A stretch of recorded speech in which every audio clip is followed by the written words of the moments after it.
Keep quiet. Isa na nakakita og turtle.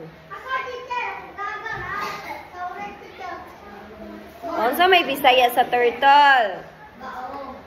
Ha? Kinsa na nakaalaga og turtle sa ilaha? Okay. Unsa man kasagara ang pinuy-an sa turtle? Tubig. Pwede ba nato siya ibutang sa walay tubig? Ngano man kaha? Ha? Okay.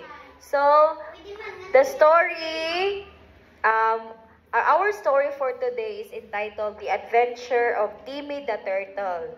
Unsa itong adventure? Keep quiet. Unsa itong adventure? Patatanggingon ka ganiha?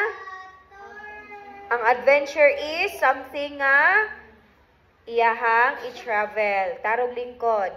Something nga iyahang laagan o adventure.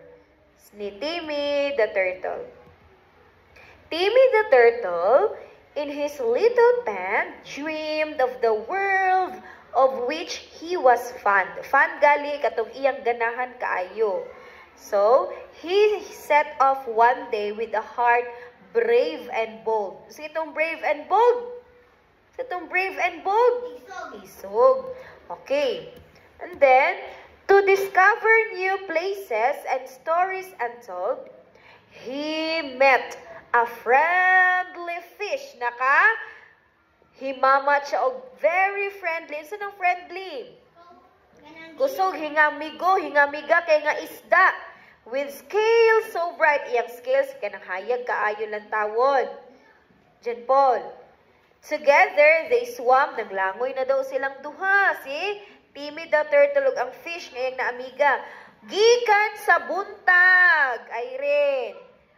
From morning hantod gabi. Imagine, gabing sinaluma no. Kung kita pa na tawo,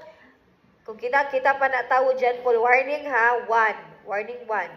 From morning till night. Kung kita pa na tawo ni Salom gikan sa buntag padulong gabi, murag mawala na.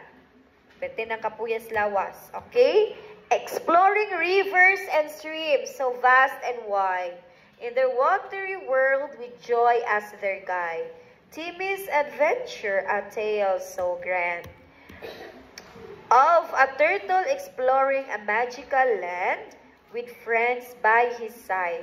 In waters so blue, Timmy's dreams of adventure finally came true.